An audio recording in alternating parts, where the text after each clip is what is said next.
right, ladies and gentlemen, welcome to another live edition of the Global Reality right here on the Global Reality Radio Network. I'm your host, Josh Reeves. Thank you for being with us here today for this Thursday, April the 7th, 2011 edition of the broadcast. And we have a very special 2-hour broadcast for you here this evening. So thank you so much to everybody for tuning in and being with us. We're going to have with us tonight for 2 hours author, lecturer, filmmaker, just a real wealth of information, and somebody whose information I came across doing my own research, and a lot of things I came across from our guest today really spawned my own research and it's taken it in other levels and other places that I wasn't really looking at. So I think that's the gauge of whether or not someone's a good researcher or not, or is doing good work, because when it takes your own work farther than it was getting on its own, that can only yield positive results. So I am very pleased and happy to welcome to the show here tonight, Mr. William Henry. His website is williamhenry.net. WilliamHenry.net. He has a store up there as well where you can get all of his DVDs, books. He also has packages where you get a book and a DVD and various things like that, T-shirts as well, and supports his work and helps him stay out there going on lecture tours and coming to towns near you. And so please welcome today, Mr. Henry. How are you doing today, sir?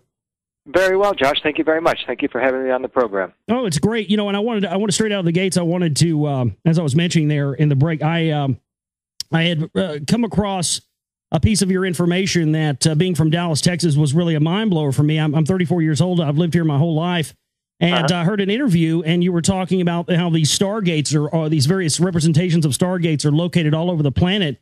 And I heard you talking about how there was one here in Dallas, and that you had a friend or a person who was guiding you around Dallas who didn't even know it was here either. And subsequently, after finding that and going down there, it really is an amazing thing. So maybe we can just talk about that straight out of the gates tonight.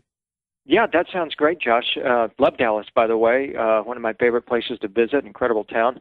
And yeah, I ever since, well, I guess around 99, 2000, when I came upon the Stargate imagery here in Nashville, where I live, as I'm out venturing around, I'm always on the eye or on the lookout for this Stargate art, Stargate imagery. We're talking about rings or gateway imagery that's starting to pop up in urban centers around the world, literally.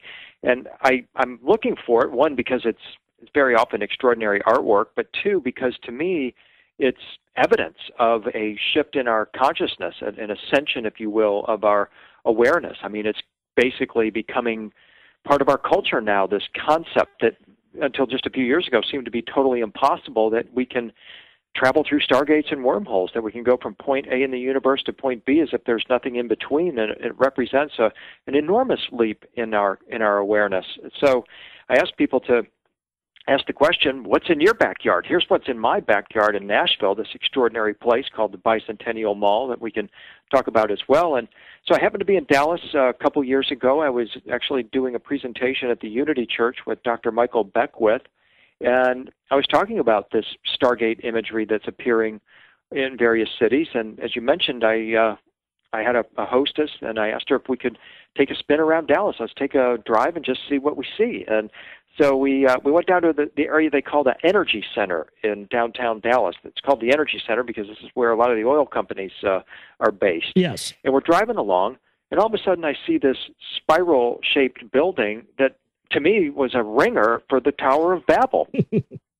I mean, I'm like, that's the Tower of Babel. I mean, you can look at any early, say, Renaissance depiction of the Tower of Babel, and you're going to get this corkscrew-looking kind of building, a tall cylindrical tower that corkscrews. And the key for me here is that originally the Tower of Babel, which is an episode referenced in the book of Genesis, it was built by Nimrod, and the concept was humankind was trying to build a ladder, tower, or stairway to heaven. Those were the original meanings of the word Babel. But at that time, the Old Testament God, Yahweh, decided he didn't want company, so he smashed humanity's tower and separated humankind by language. And it's something that still remains in effect even today. And after that, the Hebrew scribes changed the meaning of the word Babel from ladder, tower, or stairway to heaven to its present meaning, which is confusion, nonsense. Humankind build a ladder to heaven, a stairway to heaven, nonsense. And so when I'm looking at this corkscrewing tower in downtown Dallas, which is, it's got a reputation about like where I live here in Nashville. Nashville's the buckle of the Bible Belt, and I'm sure Dallas is considered to be a very conservative place. Oh, yeah. And so I'm wondering, okay, so why is a representation, a ringer for the Tower of Babel, sitting here on a corner in the energy center of Dallas? And so immediately pull over the car and say, let's go investigate. Let's go check this out. So we walk in this chapel, which the place is actually called Thanksgiving Square, as it turned out. We go inside this corkscrewing Tower of Babel, and inside is a whole museum dedicated to the concept of Thanksgiving, which was inaugurated by President Washington. And when you go into the chapel, you see this incredible piece of granite, a granite altar, and you look up in the ceiling, and here is this, it's called the glory window. It's a rainbow Fibonacci spiral that is spiraling upward into the heavens, if you will. And I'm looking at this going, this is an absolutely astonishing representation, not only of the Tower of Babel, but also the Rainbow Bridge that is discussed in so many traditions, the link between heaven and earth. So if that's not enough, we go outside the chapel, start walking around, and there's all of these inscriptions written in stone. They're actually the commandments, the 2 commandments that given by Jesus, the secret to eternal life. Love your neighbor as yourself, and love the Lord your God with all your heart, all your mind, and all your soul. And what was fascinating about that is I had just been talking about those concepts in my presentation relative to what I call Stargate metaphysics, because you've been around this a while, Josh. I'm sure you hear about these guys that claim they have insiders that work in the higher echelons of the U.S. government and that kind of thing. Sure. And they tell these tall tales of the U.S. Air Force having this Stargate technology. And my point is, when you research Stargates in the ancient world, anyway, they make it clear that that there was a preparation that was undergone preparatory to going through these gates. There was a transformation. Humans did not go through those gates like what you see in Contact and Stargate and some of the other, I think, disinfo films regarding the Stargate phenomena. Instead, they were talking about humans transforming themselves into beings of light. The fiery furnace. The fiery furnace, exactly. Exactly, the book of Daniel. 3 wise men, Shadrach, Meshach, Abednego, put on their coat, their hat, and their other garments, which are symbolic of higher consciousness in the light body, and enter the fiery furnace, a zone of frequency, a gateway. They go in, the 3 of them, 4 men come back out. The 4th one's identified as the Son of God, and clearly seeming to be some kind of a gateway or portal experience. So over and again, there's a transformation that's undergone. And the key transformation that I've been able to kind of deduce from the 20 years of research or so I've been doing on this is that we have to become beings of light. We also have to become beings of pure light and pure love, because those guys that are out there controlling the gates don't want a little Neanderthal man out here with his nuclear missiles coming into space, a la the Vision in Stargate and inferred in Contact and elsewhere. And so this message right beside the Tower of Babel of love your neighbor as yourself and love with all your heart, all your mind, and all your soul was just mind-blowing, because that was exactly what I'd been talking about just before we went down to this place. But that's not all that's there. As we continued walking around, off in the distance, about 50 yards maybe from the corkscrewing Tower of Babel with its glory window inside, it was this magnificent golden ring called the Ring of Thanks. And it's to anybody's eyes who's ever seen a version of a modern Stargate, that's clearly what is sitting here on the ground in Dallas. Absolutely. And most people have no idea that it's there. No, they really don't. And I lived here 34 years. I never knew it was there. And it was mind-blowing to me after hearing you talk about it and going down there and actually examining it for myself, seeing the 3 different sized bells above it, as if it's activating some frequency. And, you know, there's no indicator as to where or how you activate those bells, William. Did you notice that? No, I did notice that, right. It's very strange to me. So it's like, who has the power over this? Who has the control of it? But going back to what you'd mentioned about love, it does seem that everything in the world, everything in the system is designed to keep us from achieving that love, to keep us from achieving the power that we have to unleash our souls, our non-material bodies from this prison they're held in. I mean, it just seems that everything is designed to keep that from happening. What would you say about that?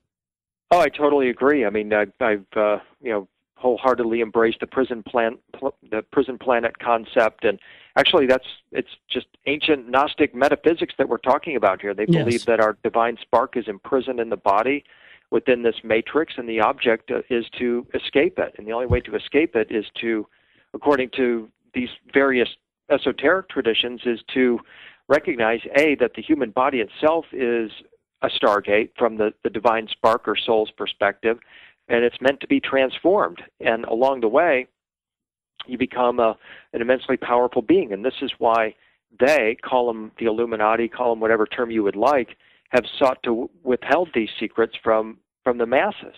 And they've done a very effective job of it for a very long time. What did you think about the director of CERN a year or so ago saying that when you start working on things like these atom smashers and these particle accelerators, that you find things that you expect to happen and you find things that you expect won't happen? And they found that what they didn't expect to happen was that you could actually open up a wormhole and put something in it and take something out of it. Now, this is the director of CERN saying that. You had to have had a huge reaction to that, Mr. Henry. Oh, absolutely. I visited CERN 2004. No, it must have been later than that, maybe like 2005, 2006, just before they closed it. And wanted to go have a look-see for myself because I was very interested in the symbols that were there and, of course, the potential for this. There had already been talk back then that what they were building was a Stargate device there. So I wanted to go have a look-see myself and just kind of get boots on the ground and see it, feel it, experience it, that sort of thing. And part of what inspired me to do so was Leon Letterman's book, the Nobel Prize winner Leon Letterman's book called The God Particle, in which he talked about what they hoped to one day accomplish at CERN. And he had a couple of remarks in the foreword to that book, which was a best-selling book. He said, first of all, he didn't much care for the title, The God Particle. His publisher put that title on the book. He said he preferred to call it The Goddamn Particle because the thing has been so elusive and difficult to see, or difficult to discover. So that was kind of funny. But then he said, you know, what we're really doing here at CERN and in our search for the God particle, which is the fancy name for the Higgs boson, he said, what we're really doing here is recreating a much older story. We're recreating the Tower of Babel. Wow, I had not heard that. That's amazing. That's in his own words. He said, this is what we're really doing here. And so all the bells and whistles went off for me at that point, and I had to go take a look at it for myself. And I was most interested in the symbolism there. I wanted to see what kind of things that the art that was around the particle accelerator there. Actually got to go into the giant cathedral of science, as they called it. I had a couple of things really intrigued me about it. The Atlas detector, which is the kind of the giant microscope that they're using to hope to detect the God particle, is an 8-spoked wheel. And that highly intrigued me because especially the Mayans utilized the 8-spoked wheel. They said the 8-spoked wheel symbolized the center of the Milky Way galaxy. And in their 2012 prophecy, they describe a serpent rope, which could well be a wormhole, actually, emerging from the center of this 8-spoked wheel, from the center of the galaxy. And out of this serpent rope, umbilical cord, will emerge their savior figure, the returning savior figure, Quetzalcoatl, the feathered serpent. And so what I had been doing is matching up this Mayan prophecy of the opening of a wormhole, which is symbolized by the 8-spoked wheel, with the 8-spoked wheel of the Large Hadron Collider at CERN.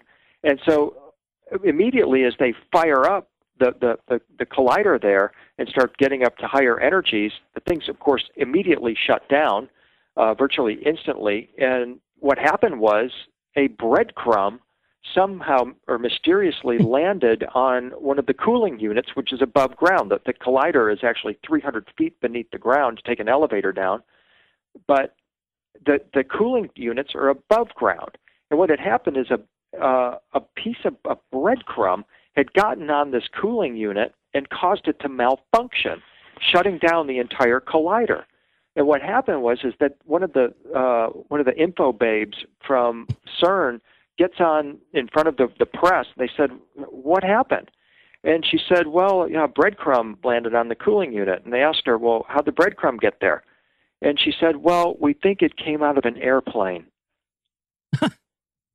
And I'm thinking, yeah, have you flown lately, lady? I mean, any plane that I've been doesn't have any windows that open. No.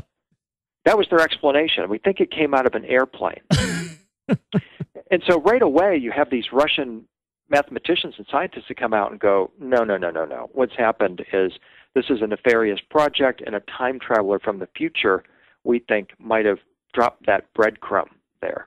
Because, in fact, what they're building here is a time travel machine. And so that just kind of amped things up and was just kind of the process that I followed in looking into the Large Hadron Collider and the possibility that what they're actually building there is some kind of a Stargate or time travel device. Well, what's highly interesting to me about the whole thing, Mr. Henry, is the fact that this seems to be not technology that's come as a result of human ingenuity. I mean, as you mentioned, there are very many references to this technology being around thousands of years ago, and it does seem that after the wars that we've seen, the places that we've seen them, such as Iraq, and then this year all the stuff breaking out in Egypt and then Yemen now, it does seem that there is a race to find all of the pieces for this missing technology on some sort of a timeline. Have you seen that in your research? Oh, absolutely. I started working this aspect of this story back in '98. Actually, earlier than that, I should say. It was more like '91 when Saddam Hussein was rattling his swords and sabers, and we went into Kuwait. And what I started hearing then was from the sort of your conservative prophecy watchers was this recognition based on evidence in Baghdad that Saddam Hussein proclaimed and believed himself to be the reincarnated biblical king Nebuchadnezzar. And he had spent $500 million rebuilding Babylon during the 1980s in fulfillment of biblical prophecy. Before the Lord returns in Christian prophecy, Babylon has to be rebuilt so it can be destroyed. And so there were a lot of prophecy watchers back in '91 saying, well, here is the king of Babylon right here. A couple of fascinating things about this that intrigued me is that it was at that time and soon after that I started looking back into the book of Daniel, and in that episode we just discussed a moment ago, the fiery furnace, yes. Because it was Nebuchadnezzar who had this golden image of the beast, some kind of device, if you will. And I use the word device because it means tool, appliance, but device also means symbol. So I'm comfortable in identifying this golden image of the beast on all of those levels. It was some kind of a tool. As both, some sort of effigy or statue that was also a device that could be used for something. That's what my interpretation has always been. Exactly. So he's got this piece of hardware, but he can't make it work. He knows, though, that the three wise men in the Temple of Solomon, Shadrach, Meshach, and Abednego, they have the software. They can make it work. So Nebuchadnezzar goes in, loots and levels the Temple of Solomon, brings the Jews back to Babylon and the famous Babylonian captivity. Ezekiel's with them, Daniel's with them, Shadrach, Meshach, Abednego are with them. And I had been heavily into Zecharia Sitchin's work at that time, and one of the key things that I was most intrigued with in Sitchin's huge corpus of information was his interpretation of the getup worn by the goddess Inanna as she descends into the underworld and then reascends. She puts on her coat, which is called her pala garment, which means miracle garment. She puts on her Shagura helmet, which is a horned helmet that Sitchin says, literally translated, Shagura means that which makes go far into the universe. And she puts on her blue stones that cause illumination at her neck. And so I'm watching Nebuchadnezzar go into Jerusalem, bring these wise men back to the back to Babylon. I'm watching them engage in a wager. Nebuchadnezzar says, hey, I can't make this thing work. If you can, I'll convert to your God. And these three wise men say, you're on. And what they do is they put on their coat, their hat and their other garments. I'm thinking, okay, this is the miracle garment, and they're putting on their Shigura helmets that make them go far into the universe, and probably also their blue stones that cause illumination. Now, why would three guys put on coats, hats, and other garments if they're going into a simple fiery furnace? This doesn't make sense. Something else, something otherworldly perhaps must be going on here. And as we noted, they enter that fiery furnace and they come back out with one like, or actually the Son of God in tow. Now, we think automatically when you're talking the Son of God, we're thinking Jesus? Yeah, right. No, it's not Jesus. His name was actually Nebo, which is the origin, which means the royal one, Nebo. And in fact, this is the root of the name Nebuchadnezzar, the royal one.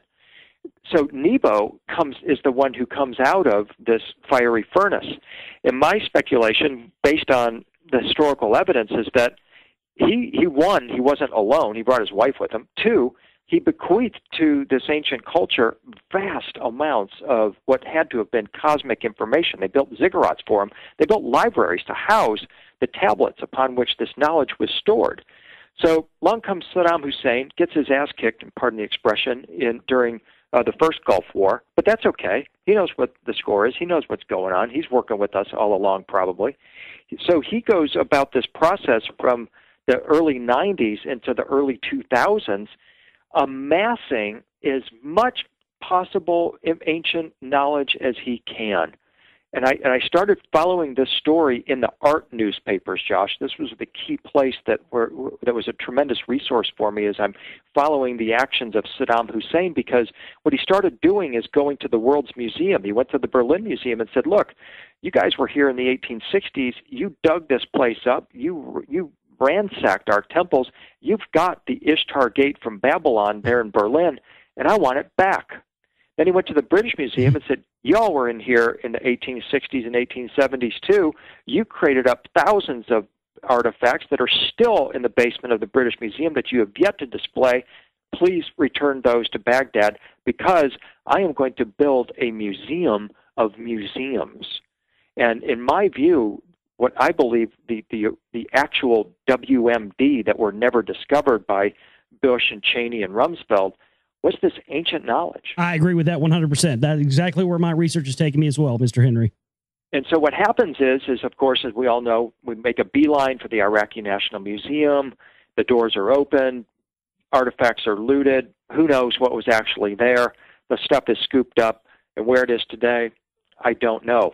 But back then, the art newspapers were saying,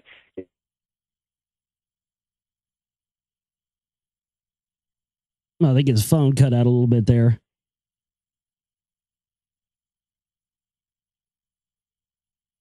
I don't know if you can hear me, Mr. Henry, but your phone's cutting out. Well, that's a bummer. I'll just have to end it here and call him back.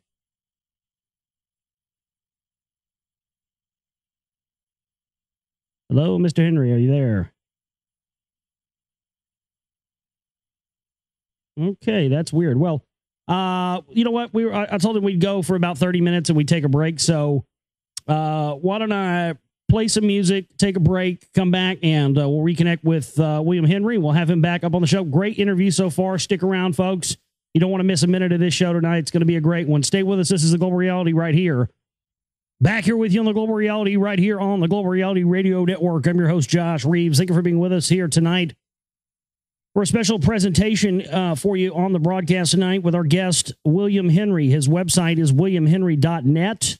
That's williamhenry.net. He has a store there where you can support his work and get his books and his films and all kinds of just a plethora of information there.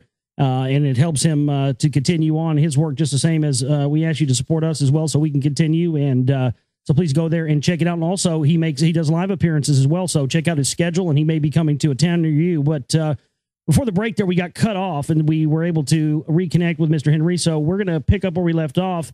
But Mr. Henry, before the break, we were discussing Saddam Hussein, the acquisition of these various pieces from the different museums, and he was set to create the Museum of Museums. So I'd like you to continue on that point, please, sir. Right. So, and thanks for bearing with me there. That's great. So this is kind of the pretext of the Iraqi war, and in fact, what's going on today, as it turns out, because they're obviously vitally interested in some of these ancient treasures. And Saddam was not only a treasure seeker and gatherer, but he was potentially a very important figure in biblical prophecy. And it's kind of just wild to think that, wow, we might have seen the reincarnation of Nebuchadnezzar during our time. What happened in my own kind of course of this is that this story of the Iraqi Stargate just went absolutely kind of viral, with lots of different people suddenly picking up the baton and talking about it, and it became kind of almost common knowledge that there's a Stargate in Iraq, and that's why, at least in the alternative circles, as an explanation for the Iraqi war. But what was always omitted was the real evidence of this. And to me, the evidence was what I was just describing a moment ago, was the discovery of the connection between Saddam Hussein and Nebuchadnezzar and this ancient knowledge. I mean, it got kind of crazy there for a while, Josh, because in fact we got cut off tonight. I was also cut off in 2000, must have been 2003, when I stated this on Coast to Coast AM. It had been George Nuri's first or second interview, and I dropped this story on the Coast audience and was cut off on Coast to Coast. And what happened, it was kind of humorous, because a lot of the listeners started writing into Coast saying, hey, you just censored William Henry. He was talking about something extremely important and telling us why we weren't in Iraq yet at that point. But I had predicted a few months before that if George W. Bush had been elected president, that they would be in Iraq within short order. And it turns out that they actually followed through on that. And you had some other researchers that started talking about this story as well. And I remember one in particular was citing this, and he was citing that he had secret sources in Iraq. And when I asked him about it, I said, what you're describing sounds exactly like what I've been researching and talking about. Lo and behold, I ended up being his secret source. And so it was kind of like, oh boy. So I just kind of dropped it and let sort of the amateur hour take over. But it was kind of, to me, really important that we get back and recognize that, at least during the Bush years, there was a lot of talk about them following following the Book of Revelation sort of as a recipe book or a blueprint, that these certain things had to happen at this time, and they were actually kind of in the business of fulfilling some of this prophecy. Well, absolutely. And I know that, the story goes that Babylon had to be rebuilt so they could destroy it again to fulfill the prophecy, because it wasn't properly destroyed the first time. So very well may be that's what they're trying to do. But, I found one interesting thing in my research, William, on these exact topics. I'd found that this character named King Darius from Iran, who they carved this gigantic rock to be hissed an inscription in Iran to, and had some very interesting things in tie-ins with King Darius, and King Darius kind of being the one of the precursors of these bloodlines. And I found it interesting that King Darius had conquered Babylon, and he crucified Nebuchadnezzar along with 3,000 Babylonians. And I said, well, isn't that interesting? Here you have King Darius, who, for all intents and purposes, is the forefathers of the bloodline that later spawned the Bushes, and then you have 3,000 dead on 9/11, along with the public hanging of Saddam Hussein. I mean, these things, again, are not accidents. No, I don't think they're accidents at all, and especially the way they discovered Saddam Hussein buried or crawled into that pit, and that was all Nebuchadnezzar imagery in itself as well. And so it just seemed like they were playing out this master drama on the world stage, and very few people in the audience actually knew what was going on. And who knows? I mean, it may be continuing today. A somewhat unrelated but yet related subject is what's happened in Egypt since January. Absolutely.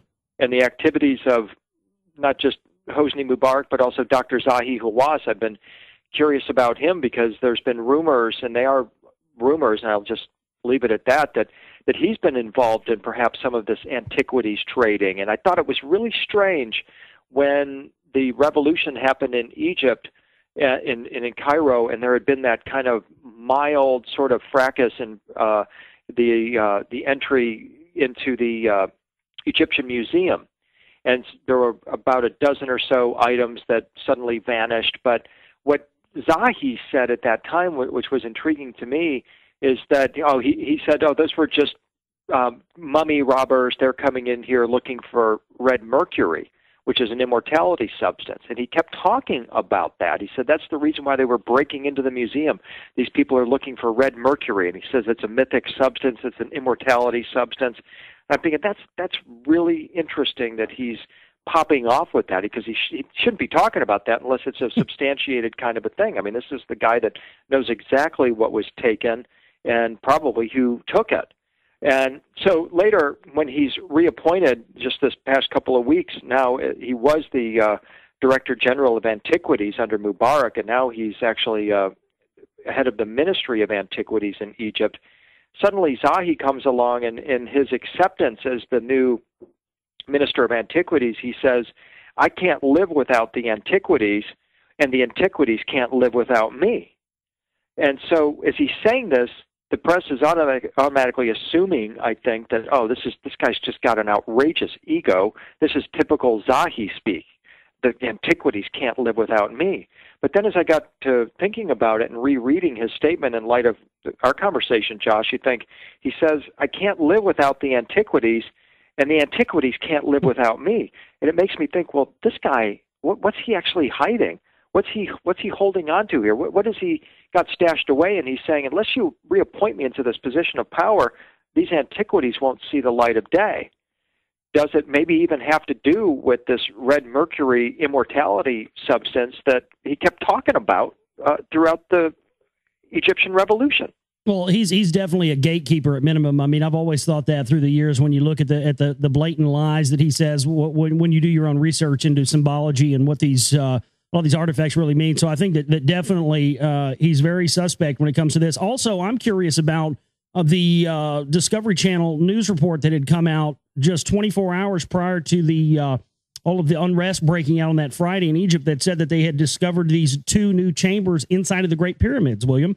What? You didn't hear about that? No, I didn't hear about that. Well, I'll have to bring it up and I'll send it to you in an email. But I have the it's a Discovery Channel article. It came out the Thursday before the Thursday night before the revolution happened, and it was describing these 2 new chambers that they found in the Great Pyramids that they did not know what they were used for.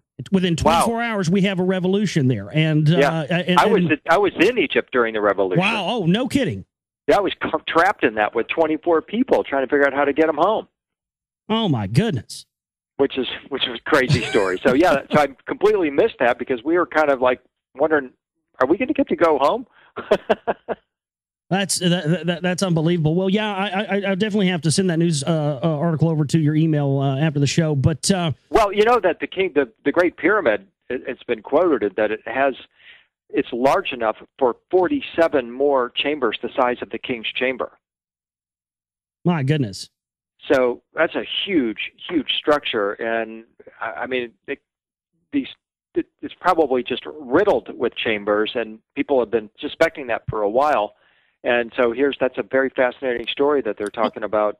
Well, I have it here. I'd like to read. Great Pyramid may hold 2 hidden chambers. This was published on January 27th, 2011 by Discovery News. It says that now let me ask you this: you did hear that some of the antiquities that were looted during that time came from the era of Khufu, correct? Khufu and Tutankhamun, yeah, as well as Akhenaten, yeah. Okay, well, the front of this article, it says 2 secret chambers housing funeral furniture were discovered at the Great Pyramid of Giza. The furniture was intended for use in the afterlife by the pharaoh Khufu, also known as Cheops in Greek. Don't you think that's an interesting coincidence, Mr. Henry, that we would have these 2 chambers being found with this furniture the night before, and then we have the outbreak, and then that's the antiquities that are looted? Yeah, that's fascinating. Sure is. It really is unbelievable. So, yeah, red mercury as well. I'd never heard of that. Is there a story that maybe ties into this ancient technology or transcending the death of the physical body into the afterlife? Are there any things that you're aware of with that stuff? Well, that's what we're talking about here, is that it's some kind of an immortality substance that might have been placed in the mouth of the mummy. It certainly has a magical quality, and it's never talked about is the thing. But again, here is Zahi Hawass, in the midst of this, saying this is why these looters are coming into the museum. They're looking for red mercury. And I just, when I heard that, I'm thinking, that is really strange because nobody knows about that stuff. So why is he releasing that into the public sphere? And so just makes me wonder if he isn't just kind of, it's another of those moment of bravados where he's telling us exactly, among other things, what they were looking for when they came into the museum, and that he is in the know about it. And if it is an immortality substance, let's just for conversation's sake, Josh, let's just go back to his statement that I can't live without the antiquities.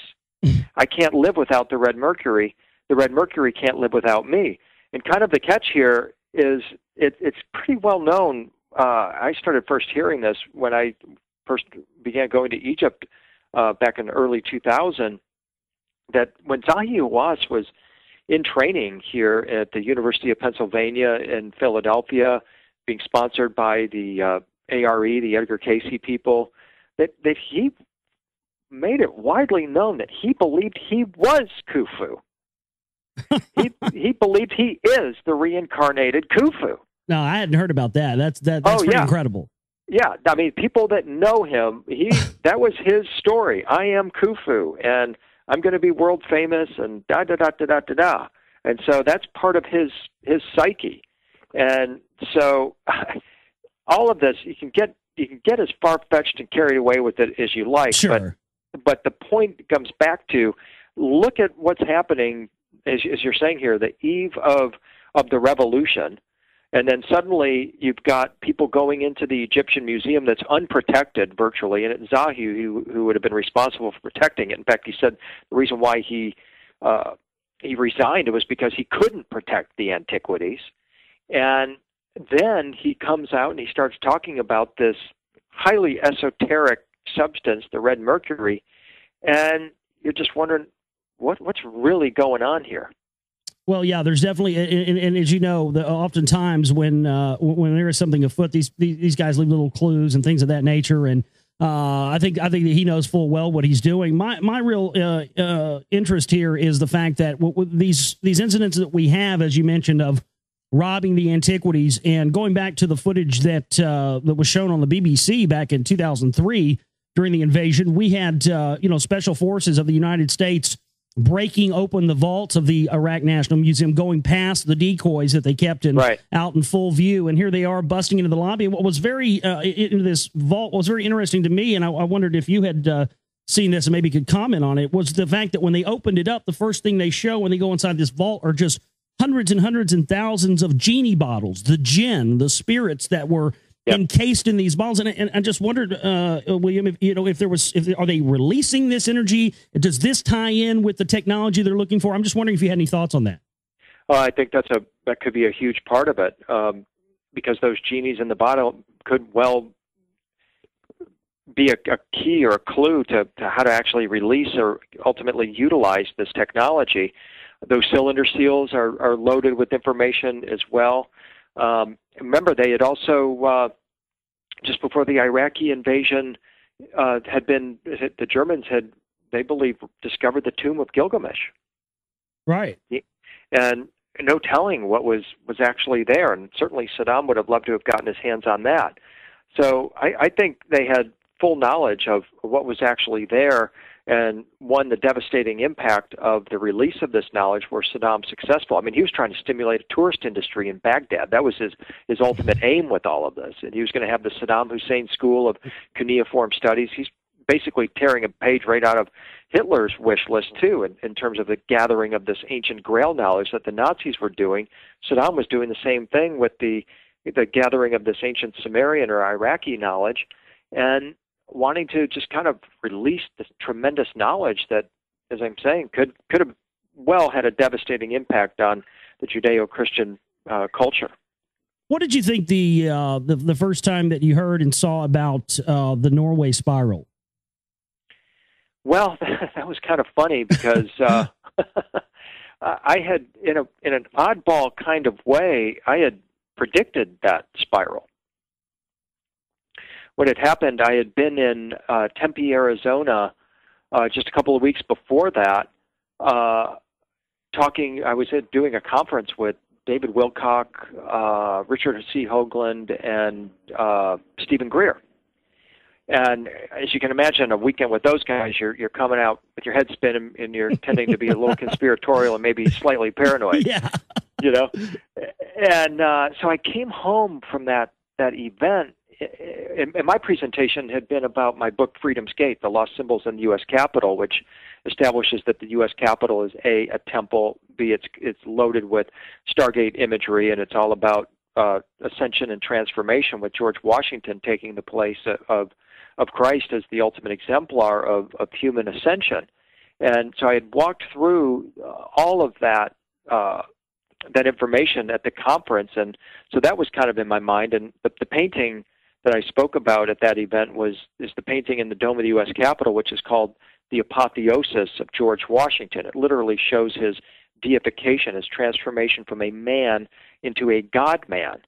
So I come home from that event, which was the weekend just before Thanksgiving of 2009, and all of a sudden I had awareness of this video of a gentleman. I'm trying to remember his name right now. It's kind of funny. It's been a while since I thought about this, but anyway, this gentleman was talking about how the apotheosis was at hand, that world government was here. Oh, that was the oh my gosh, what is that guy's name? He's actually a Knights of Malta, just as his father was. Lord Christopher Monckton. Monckton, yeah. Lord Monckton.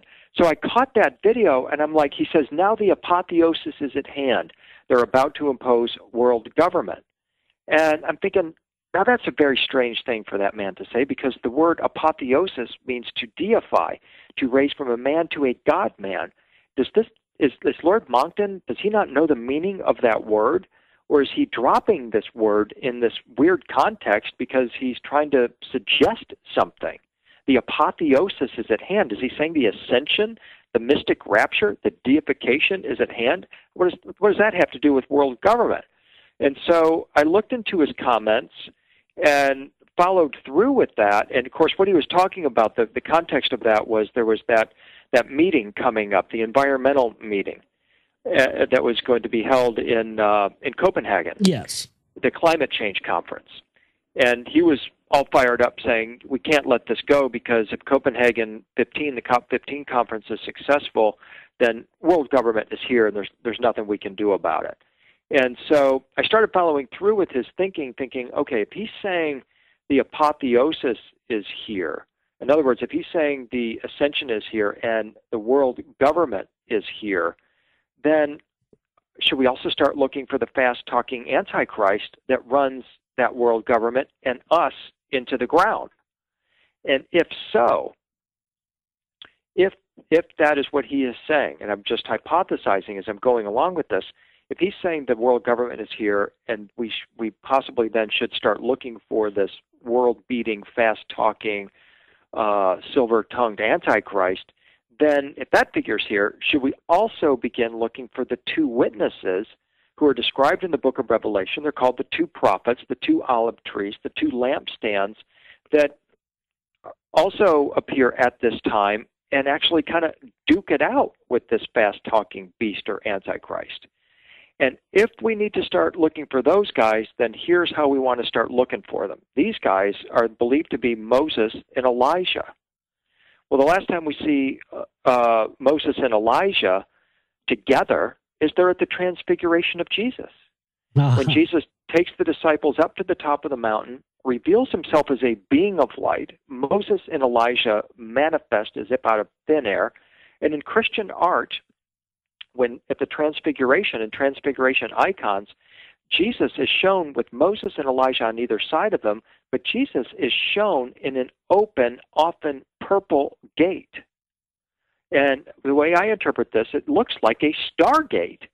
And so I concluded this article after working through all this by saying, should we start to look into our skies for some kind of a purple gateway, a stargate, or a wormhole, in other words?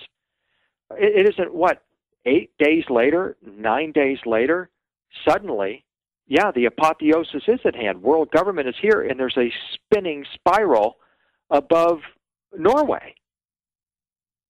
And I'm thinking, wait a minute, that's what I've been talking about here. And immediately what caught my attention is, as you may remember, on the internet, you saw website after website saying a Stargate opened or a wormhole opened over Norway. And it was commonly accepted that that's what that was. In fact, it was so commonly accepted that nobody paid attention to it. They basically said, well, you know, what's for breakfast? Yeah. I made a little short mini documentary on that as well, and put some information there. And I was really shocked at how little traction or little interest it seemed to generate. When to me this was a huge event, especially with Obama there in Switzerland getting the Nobel Peace Prize at the same time. I mean, these were huge revelations. Exactly, and it seemed like, okay, well, if you're, you know, some people think, well, are you suggesting Obama is the fast-talking Antichrist? I'm not saying I'm saying that, but I am saying, look at what happened in connection with this event. You had, as you're saying, Obama goes and gets the Nobel Peace Prize. Will Smith is there with him to interview him afterward and plays a key role in all of this. But the bottom line is that the world accepted on that day that it was not the official explanation of a rocket that people accepted. They accepted the idea that a wormhole opened over Norway. And that's, you know, the video that came out from that, I think was very telling, because some of the stuff that was shot from the ground, you hear people screaming in horror and terror. I mean, I don't think this would be something that would generate that if it was just a rocket or anything else. I think people felt this in a way beyond just 5 cents material feeling. I think that people who witnessed this very well probably felt something very deep in their soul from this event. It would have to be something that would probably remind the human trauma, as you sort of mentioned at the beginning of the show, how we've been traumatized all these years and we carried this with us. I would think that would probably have had a huge effect on the people that did witness it. Oh, I totally agree, and everybody that saw it online. And it left me kind of perplexed. It's like, okay, what's it gonna take if the real deal actually happens? And I'm assuming here that wasn't the real deal, although it might have been. And by real deal, I mean, what if a wormhole does open? I mean, the Mayans had seemed to have suggested this in their prophecy, to start looking for a wormhole in 2012. Well, what if it's not 2012? What if it was December 9th, 2009? Yeah. And you look at this and you're thinking, well, okay, there was a few of us that got a real buzz out of this, but now it's people have just gone beyond it, and you just wonder what would it be like if all of a sudden there was a major ascension or prophetic event such as that. How would we handle it? Would people even care? Where would people go with this? And so I think it was a good kind of training episode, really. Yeah, it was a great example of how people only react to things in the way that either the intelligentsia or the priest class or the government or the news in general tells them to, and when they're not told to react in a certain way, they really don't even know how to process things. They just go on about their business. But I think the other interesting thing was that they had fired up CERN just about 24 hours before that, after it had been shut down for a long time, after you'd mentioned earlier in the broadcast. Yep. And so all these various coincidences coming up around that, I think, were just a little too hard to ignore. In other words, other people trying to explain it away with things like HARP and all that. And those explanations were never good enough for me, because me either. There was just too many other things connected to this. I want to know if you think that, because I believe this was a test run and that possibly we're going to see more of these in the near future. I would agree. I think it was sort of like sending up the bat signal. Let's just fire it up, see what happens, test it out, and now we know how it's going to go down in the event of the real deal. Absolutely. Well, we're coming up on about 30 minutes here again, so we'll probably take a break here in just a few minutes, and then we'll come back and continue with our guests tonight. William Henry, his website is williamhenry.net, and I want to thank him so much for coming on with us, and there's a lot more for us to talk about. If you have any questions, I might be able to get some emails in tonight. If you guys want to shoot them over, globalrealityshow@gmail.com, and I'll see if I have time to ask Mr. Henry any questions from our listening audience out there tonight, and because I've got some more questions, some other things I want to get into and talk about here, because it really is really meshing with a lot of the research that we've done and talked about here on the broadcast. So tonight, our guest is William Henry. His website is williamhenry.net. We're going to take a quick break, come back, and we'll have more with our guests, folks. Stay with us. This is the Global Reality. All right, back here with you on the Global Reality, right here on the Global Reality Radio Network. I'm your host, Josh Reeves. Hour 2 here of our special presentation tonight with author, lecturer, filmmaker, and all around just really deep researcher, Mr. William Henry. You can check out his website at williamhenry.net. That's williamhenry.net.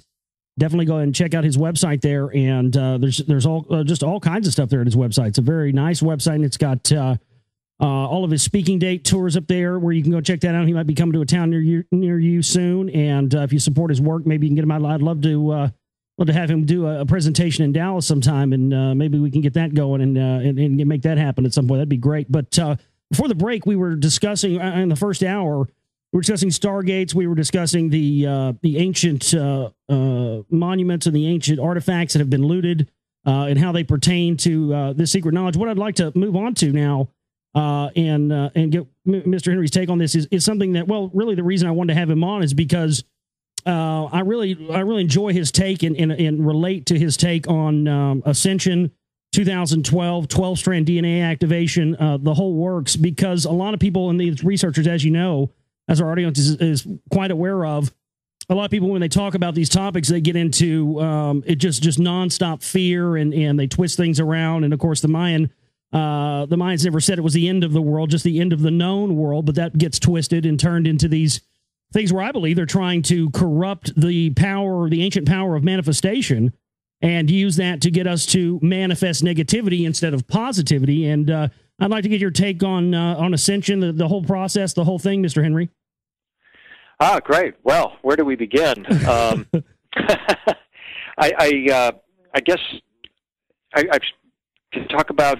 I've been doing 2012 research, I guess, since around 2000 or so. It seems like, and have befriended John Major Jenkins, who is one of the key 2012 researchers, and tried to stay in the loop with a lot of these guys. And then I finally put out a presentation called Stargate 2012, which my take is, or the area that I specialize in when looking at 2012 is I tried to pay close attention to the symbolism that was utilized by the Mayans, and that led me into some really fascinating avenues, really, that I think people would be intrigued by it. And that is when the Mayans were talking about an alignment, the 2012 alignment with the center of the galaxy, they would refer to it as the sacred tree or the cosmic cross, and described it as a moment in time when a channel would be opened and a higher energy would emerge from the center of the galaxy. So, and then it would become a moment of rebirth, renewal, or as John Jenkins calls it, cosmogenesis, renewal. So right off the bat, we have the symbol of a cosmic tree, the sacred cross, which is an alignment of stars and planets. Then the Mayans said, and we mentioned this earlier, that a serpent rope would be emerging from the center of the galaxy. And it's been theorized that this serpent rope could in fact be not just some kind of umbilical cord, but it's actually a cosmic umbilical cord, what we call a wormhole. So you've got a tree, and you've got a serpent winding around it. Is this story starting to sound familiar at all? Yes. Okay. And then this tree, from within this tree comes a magical substance that the Mayans called Itz. Itz was a very important concept to the Mayans. It's spelled I-T-Z, but it's the root of the place name, like Chichen Itza or Itzam or Itzamna, the Lord of the Milky Way. It's a very important root word, and it means the magical or blessed liquid substance of the sky. And the Mayans described it as an oily substance, and that it actually had something to do with awakening human consciousness, maybe even immortality. So you've got this tree that emits this cosmic sap, its lifeblood, that they called Itz, and you've got this serpent. And then you've got their savior figure, the return of their savior figure, Quetzalcoatl, the feathered serpent, emerging from this serpent rope or wormhole. So when you look at it from that perspective, it clearly does seem to correspond with the beginning of the Judeo-Christian tradition, which is the book of Genesis and the story in Eden of Adam and Eve, especially Eve with the tree of knowledge and the serpent of wisdom and the forbidden fruit, which in this case, I believe, would be symbolized by the Mayan eats. And that, to me, is what I've been focusing on with 2012, is looking at this and saying, okay, are we, as people have been talking about the past few years, we're entering into a region of the galaxy where the energy is just simply higher. And science is now actually measuring this. I mean, NASA is talking about a ribbon at the edge of our solar system that is totally mysterious. They're not quite sure what it is, but we're entering into it. So it seems that we're entering into this ribbon of energy. Other talk has been put forth on Russian research concerning all the planets in our solar system showing signs of energetic increase.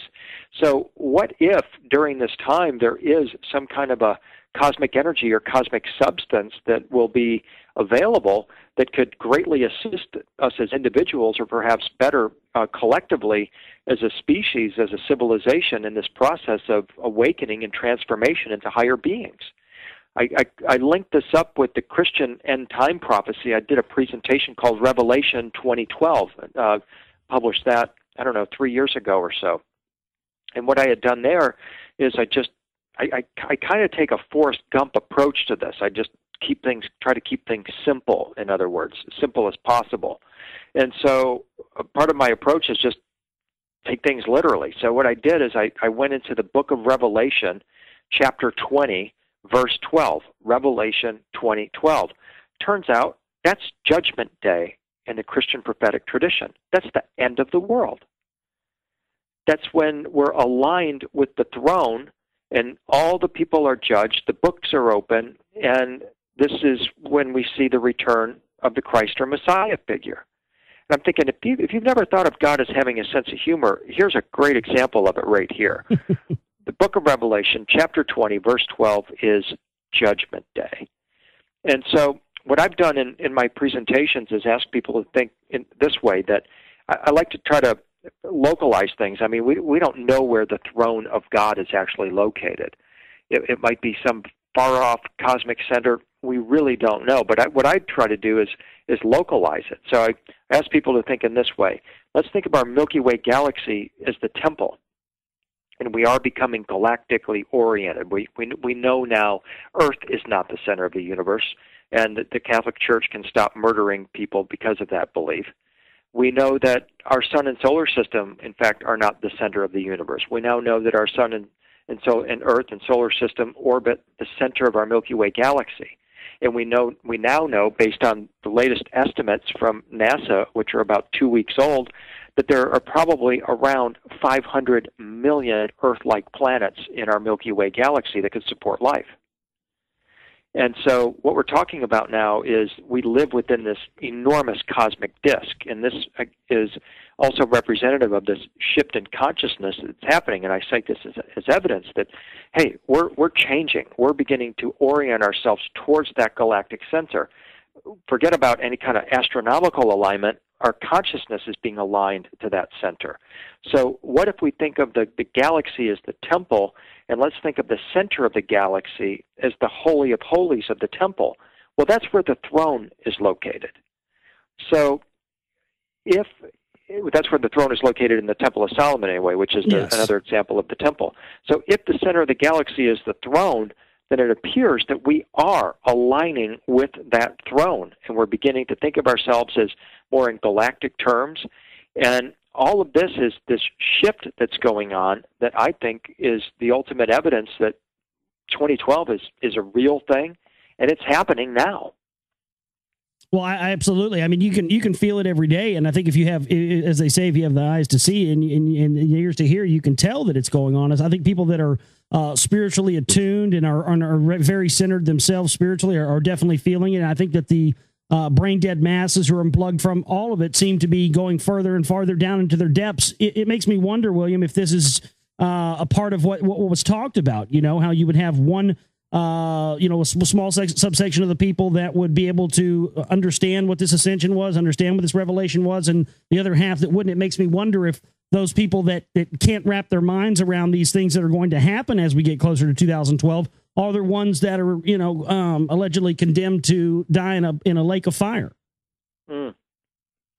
Well, I mean, that's a very good question and a very kind of alarming point. I mean, that's something I've been talking about with audiences ever since the 90s, when I started talking about like the Hopi prophecy, that as we get nearer to the balance, or perhaps the alignment with the center of the galaxy, that only love can exist in our hearts, because more and more our thoughts are going to become instantly real.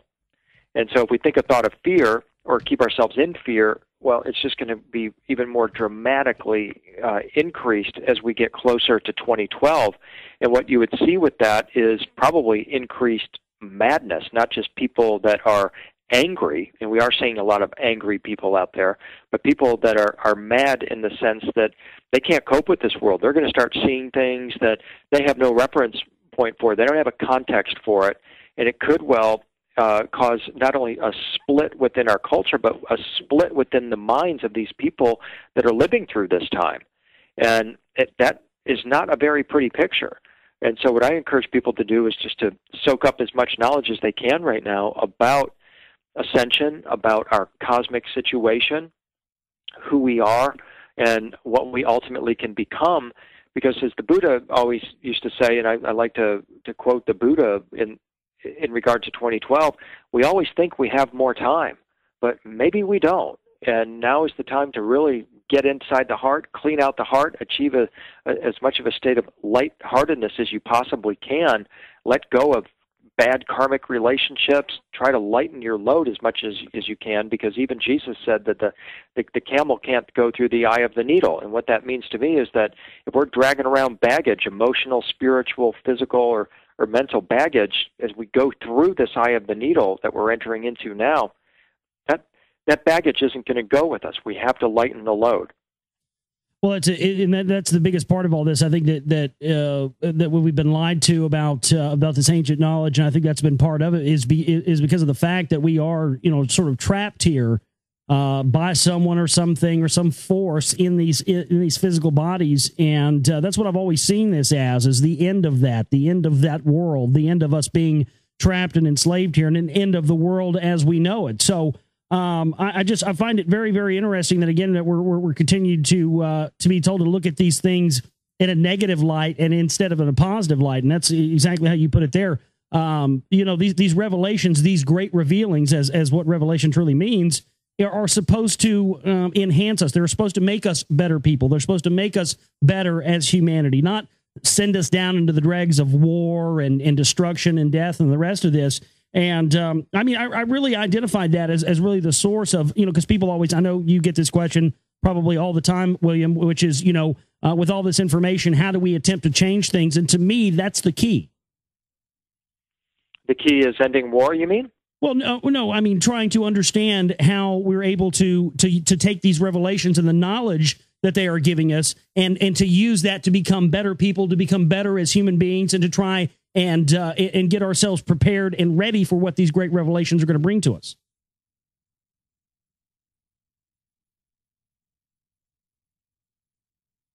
Did we lose you? All right, Mr. Henry, are you there? Hello, William.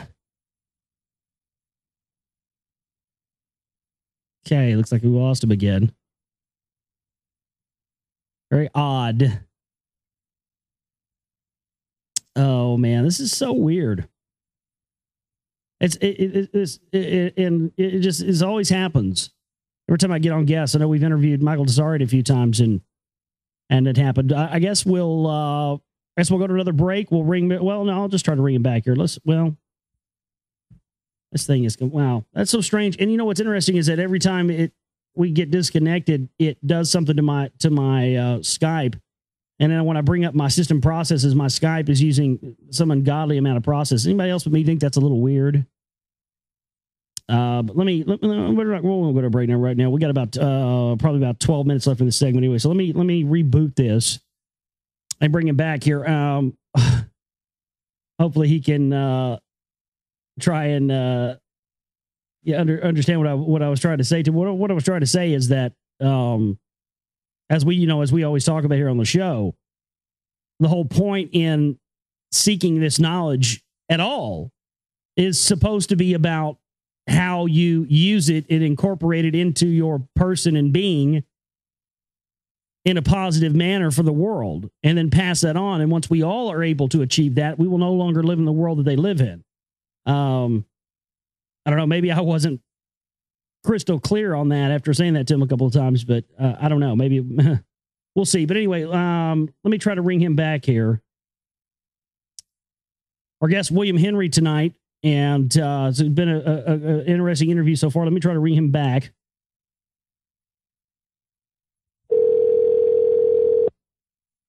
Hello? All right, there we go. I think we're back. Okay, good. All right, so we are back here with our guest, William Henry. We've got about 10 minutes left in this segment, 10, 11 minutes left in this segment. And before the break, before we got caught off there, I was just mentioning that, to me, it seems that all of this knowledge and the seeking of knowledge and the reason that people are trying to seek and find knowledge at this time, it's very important to make of this what we can in the time that we have and incorporate it into our persons to become better individuals and pass that on. And I think that once that spreads throughout the world, it's going to be very hard for the power structure to continue. Yeah, I agree. And what I try to focus people's attention on is the light body. This idea that we're in the process of transforming into higher beings, that we're all, when we're in our bodies, we're in a pupil form, we're in student form, and ultimately we're trying to metaphorically transform into a butterfly, which is known in the ancient world as the light body, the resurrection body, the star body, the body of bliss, the supramental body, the next level of humanity. And there's kind of a symmetry here that's going on, because going back to the book of Genesis, where all of this seems to have started, most people know the story of Adam and Eve and the serpent of wisdom. They get evicted from the Garden of Eden.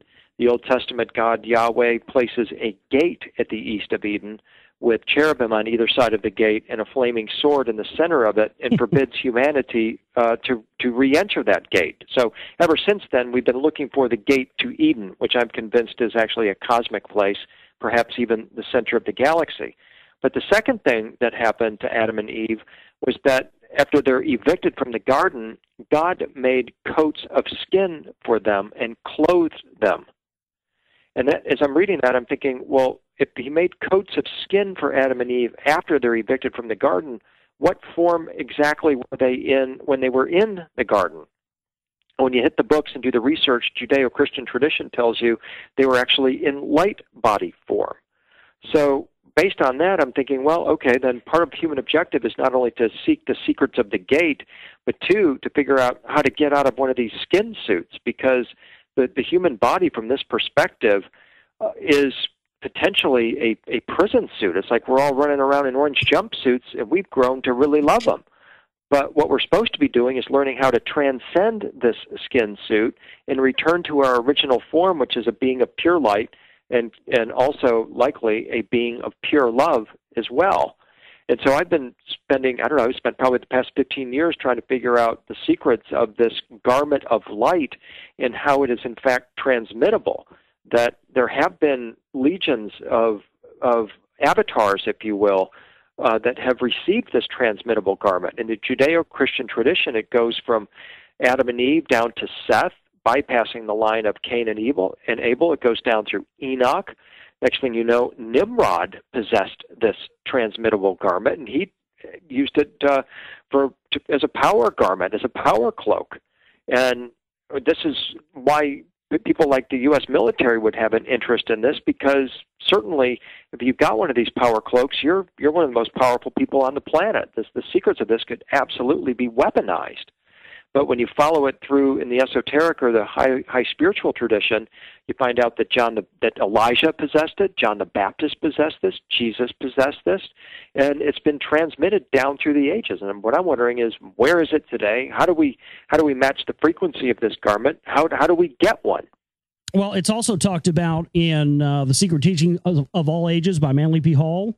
It's talked about there in regards to the adept or the initiate going into the temple for his final trading, which is supposedly located inside of the Great Sphinx. And then he's given what they refer to it as is the etherical temple garment. It's a temple garment that is exactly as you described, the etherical temple garment. And this is given to the people that are that go all the way through the initiations of the mystery religions, and then they're put in front of an all-seeing eye that essentially manifests itself as a threat, and the person stands there, the adept stands there with no fear, with their temple garment on, and then they're allowed to become an initiate after that. They're done with their training. So I've found that very interesting. And my question I wanted to ask is, along those lines to you is, have you seen, I mean, because obviously we can sit here and name things like fluoride in the water and MSG and aspartame and all these things that are proven to keep our DNA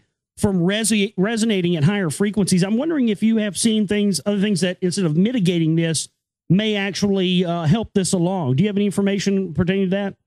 Well, let me put it this way. There was an oil that was utilized that helped them to create this light garment.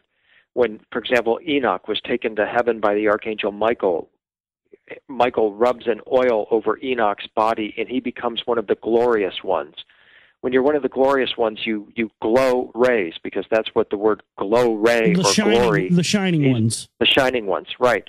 And so Jesus talked about this oil, and this oil was connected with what was known as the power. The Greek word is exousia. It was a supernatural, kind of a cosmic power. And what's fascinating about this is that the Apostle Paul also talked about this power in connection with Jesus' resurrection, saying that this power that he's asking you to believe in is the same power that God used to resurrect Jesus from the dead. And as I'm following this kind of with the Forrest Gump approach and just sort of following it sort of literally or simply, he's saying that there is a power that gives people mighty strength. And it's the same strength or power that was exerted when Christ was raised from the dead. And Paul clearly says that in order to get this power, you have to have the eyes of your heart awakened or enlightened. And it's an incomparably great power for those who believe. And to me, believe is the key word. And to answer your question, I've been doing research on the placebo effect, in which a pill, a cream, or something that seems to have no known therapeutic value makes us feel better. What most people may not realize is that since the 1980s, the placebo effect has been doubling. The pharmaceutical industry is desperate to know why, because the placebo is beating every single new drug. And it turns out that humans are healing themselves by taking sugar pills and just believing it will do them good. It seems that mind over matter is increasing at this time. The pharmaceuticals can't figure out why, but in the context of our conversation, Josh, it seems that what's happening is that human consciousness is expanding. Our thoughts are things, and they are accelerating. Our thoughts are gaining great power. So if you believe that you are on a path of ascension here, and that you are utilizing these cosmic energies to raise your vibration, you are. Because the effectiveness of the placebo isn't attributed to what's in it. It's the beliefs that we heap on it that make it effective. And so what's literally happening is our minds are creating the medicine.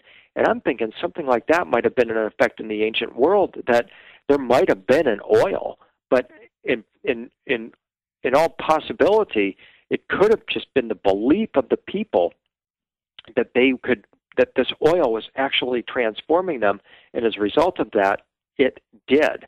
And so what's happening now is that a lot of us, I think, have no doubt noticed that the rate and probably the perception of synchronicity is increasing. There's a perception that linear time flow is speeding up, and so are our thoughts, and our power of belief is also increasing at this time.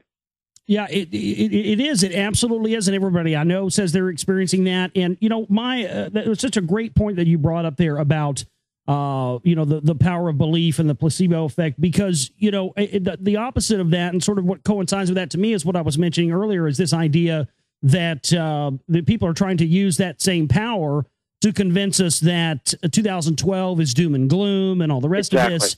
And so that power, it's almost as if because that power is accelerating and they know that it is, and you see that as everything ramps up or with global superpowers and more of this stuff tries to lock down the people, I think it's because they have no choice. I think they are aware of the acceleration of consciousness, the shift that is going on. And so the only thing they can do is just really go, put all their cards on the table and go all in because they don't have a chance left. And I think that's a very, very, very important piece of information I hope our listeners take away tonight, is that idea that ultimately it's up to us whether or not we see the doom and gloom into the world scenario, whether or not we live in a utopia is ultimately not going to be up to anybody but us. It's going to be what we manifest.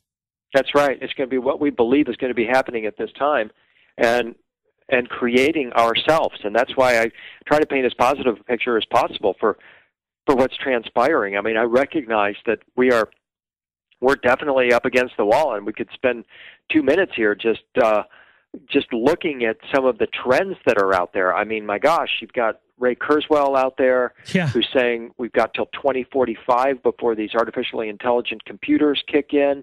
At the same time, you've got human population will be around 8 billion people at that time. You've got all kinds of a confluence of things here that make it appear as if we're doomed. But at the same time, you look out there and you recognize, wow, we've got this incredibly golden opportunity right now to gather as much knowledge as we possibly can, to share this knowledge, to network with other like-minded and like-hearted people, and actually get to work on what's actually real in our lives, and that is what's our quest for eternity? Where are we going to go from here? And starting to take that really long view and developing ourselves spiritually. And I think that's absolutely key. And so I want to thank you so much for continuing to put that message out, because there's to me there's a lot of fear, there's a lot of disinformation, there's a lot of stuff that goes on out there, and it's just important that we all be able to focus on what's really important, and then that again is bringing ourselves into an area where we can accept what is going to be happening all around us. Our guest tonight is William Henry. We've got one more segment with him tonight. We're going to take a break right now and come back for our final segment with Mr. Henry tonight on the show. His website is williamhenry.net. That's www.williamhenry.net. So definitely check out his website and all his books and DVDs. There's so much stuff that you can get, and a lot of his presentations are really in-depth and give you a lot more. What you're even getting here on the show tonight is really merely but just a taste of what Mr. Henry puts out. So we'll take a break, come back, and we'll have more with our guest tonight here in just about 6 minutes or so. So stay with us, folks. All right, back here with you on the Global Reality right here on the Global Reality Radio Network. I'm your host, Josh Reeves. Thank you for being with us here tonight for this special presentation with our guest, William Henry, from his website, williamhenry.net. It's williamhenry.net. And definitely check out his website there. He's got videos up there. He's got articles. There's links to his to his events where he gives presentations and lectures. You also have his DVDs up there: Soul Rising, The Awakening, The Transformation, The Ascension. That is 5 hours, 3 discs for $39.95. So that's a really good price because of when you're an independent researcher, you have to pay for the cost of all your films or what you get from your supporters. Sometimes you have to price your DVDs $20, $25. Well, he's got a set here for $39.95, $5 shipping and handling, 5 hours, 3 discs. Definitely check that out there. He's also got other package deals that you can get as well. He's got previews up there.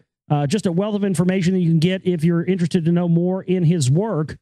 And I'd like to ask Mr. Henry just a kind of on a personal note, from a question for myself. Really, I haven't really asked anything that I'm personally interested in tonight. Just wanted to ask stuff that we could get into with the information. But just kind of curious to know, William, what your primary or more current focus of research is, and if you have any newer areas, newer avenues, and things that you're moving into, or what's really hot on your plate right now.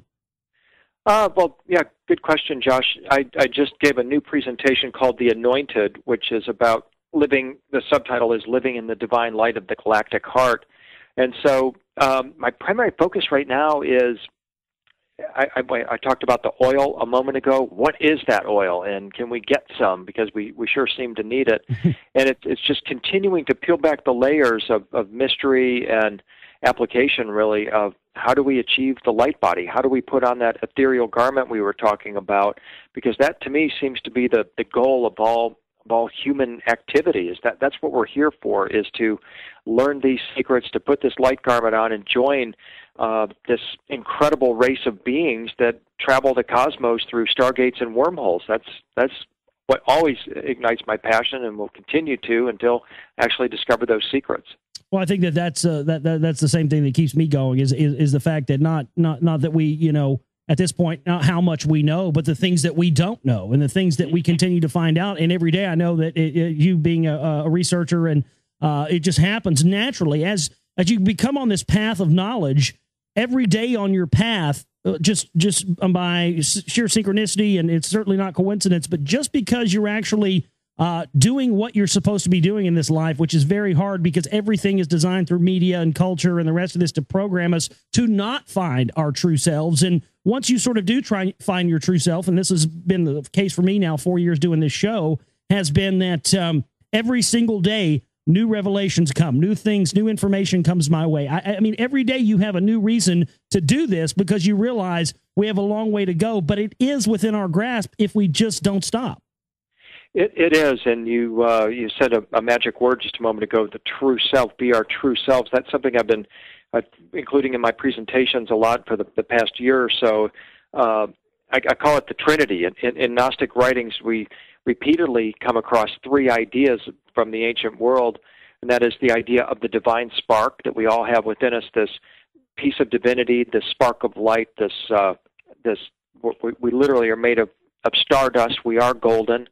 We all have within us our true self, which they referred to in the ancient world as the messenger of light. It's like we've got this part of ourself that knows everything that's going to happen to us. It can see on down the road. It sits as if it's a invisible passenger in the car seat right beside us, but we've been told by our culture not to listen to that voice of that higher self. But yet many of us can cite an example of a time in our life where we heard that still small voice and it guided us. And I think that if we can connect with that inner messenger of light, that's 9/10 of the whole process of awakening. Then the third part of the Trinity is that this messenger of light actually wants to help you achieve this robe of light, or this garment of glory, this garment of light, and then connect you with what was called the pillar of glory, the column of glory, which is actually a group of these awakened souls that gather together and actually form this conduit, if you will, that links heaven and earth. And in the imagery in the ancient world, in the artwork, the pillar of glory is shown as what we today think of as a stargate or a wormhole.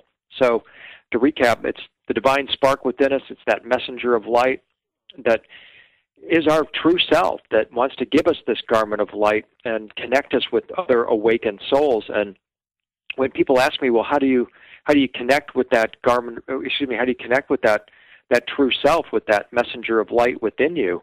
And I think that it's what you said. It's about getting on this path. That part of ourself is our highest true self. It's the spirit within us. It's the true inner spark, the seed of light that we all carry in it. And the ancients actually teach that it is responsible for growing the human body as a vehicle, ultimately for ascension. And by connecting with it, we learn the secrets of ascension. In fact, I was in Florida once talking about this, and I asked the audience if anybody has ever connected with their higher self, if they've heard that voice and listened to it. And a woman raised her hand and answered the question. She said, well, when I'm in times of conflict or if I'm in times of fear, I know the voice of my higher self because it always asks me the same question. What would you do if you weren't afraid? And that's a message I've since like to leave with people, is to look at your life, and if you're in conflict, if you're in a circumstance where you're uncertain about what to do, what would you do if you weren't afraid? And that's how we open a channel of communication with our higher self, is we peel ourselves away from the fear and recognize that, hey, we truly are unlimited beings, and there is a part of ourself that knows all the answers already. We just have to reveal it to ourselves. Your inner self starts to reveal itself to you the moment that you start to go forward into the world, into life, without fear. Exactly. And, I was recently in Denver talking about this, and I also suggested that if you want to connect with your higher self, then start displaying actions in your life that will get its attention. And I direct people to the Christian concept of the fruits of the Holy Spirit, the results of one work. And the fruit of the Holy Spirit is considered to be love, joy, peace, patience, kindness, goodness, faithfulness, gentleness, and self-control. So I'm saying if you want to connect with your higher self, start incorporating acts of love and joy and peace and patience, and kindness, goodness, faithfulness, gentleness, and self-control into your life, and that part will come online. A gentleman raised his hand and he said, I'm a deacon in the Episcopalian Church, and they teach us that we want to do all of those things, otherwise we're going to hell. And he's saying, what you're saying is that you want to do this because this is the way you're ultimately going to achieve awakened consciousness. He's like, I like your approach to it a lot better. Absolutely. And, I wanted to say real quick, I had a question here from a listener and an email real quick. Just one I wanted to ask William for. Well, the listener wants to know, it says, hey, Josh, enjoying the show. Thanks for having Mr. Henry on. Well, thanks to him for coming on. And just wanted to know if he has any information pertaining to the possibility of the Ark of the Covenant being a power generator for these stargates. No, I wouldn't connect the Ark of the Covenant as a power generator for stargates. I mean, it's certainly, we know that it was a communications device, that it transmitted the presence or power of God, sat in the Holy of Holies of the Temple of Solomon, and when that power is being displayed, at least in Christian art, it's shown as a rainbow or an arc, and that does to me connect with the rainbow body, which I believe is the form in which we actually are able to go through the stargates. But I've never actually connected the Ark of the Covenant as a power source for the stargates. Okay, I think maybe what that's coming from is I think people have talked about radioactivity and stuff like that pertaining to it. So maybe that was the connection they were making. I don't know. But thank you anyway, listener, for the question there. But we've just got about just a few more minutes left here in our interview tonight. I also wanted to give you an opportunity to tell people about where they can catch you out live doing your lectures and what your plans are for that for the future. Thank you very much. Yeah, I've got several events coming up this summer. Headed to Asheville, North Carolina this coming weekend, or actually it's the 17th of April. And beyond that, I'm going to be, let me see here, I've got, actually looking forward to going to England later this summer. But in between then, I'm going to Boston, Massachusetts, the 1st of June. I've got the Dreamland Festival coming back here to Nashville at the end of June. That's with Whitley Strieber, Jim Mars, Linda Moulton Howe. Always a fun weekend. And then I head over to the Summer Crop Circle lectures at the end of July. Alchemy Conference in September in Long Beach, California. That's always an excellent event. And then kind of finish off the year in Tempe, Arizona with Dr. J.J. Hurtak, Raymond Moody, Paul Perry, and others, which is going to be a near-death and after-death presentation with the focus for me on the connection between the near-death experience and the possibility that the bright white light that people see in the near-death experience is actually a wormhole. Well, that's excellent stuff. And I want to ask you real quick before we end the show here. I want to get your take on because I'd heard various things about this, and I've just heard conflicting information. I've heard one end of it, and some people saying it's good, some people saying it's bad. But I wanted to get your take on the substance known as monoatomic gold. Yeah, I always encourage people to stay as far away from that as they possibly can, because I think there's a tremendous amount of fraud going on in that area. Some of it could well be legitimate, but I think the basis of it, the foundation of it, is really pretty bogus. And I just don't like people putting stuff that they don't know enough about in their mouth.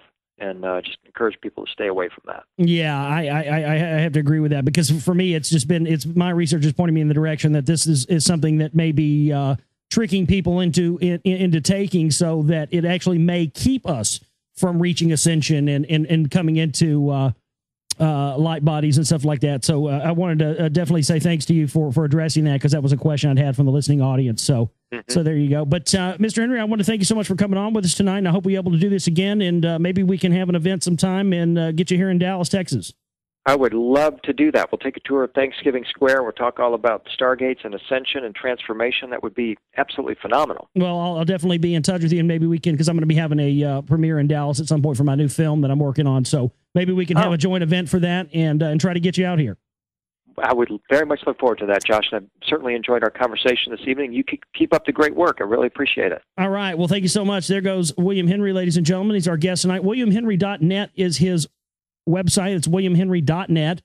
You go there and check out all his films and books and everything else. What a great interview. I thank so much for having him on. Thanks to Nick for facilitating getting him on.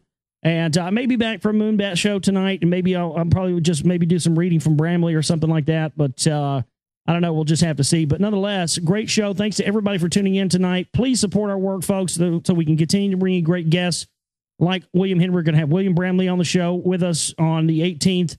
And donations have been kind of slack lately, so we need some help. Use the donate button if you can, and support our work, please, folks, so we can continue, okay? We need your support right now. Thanks to everybody for tuning in. My name is Josh Reeves. I love each and every one of you. We'll see you next time for the broadcast. You guys take care. Have a great night.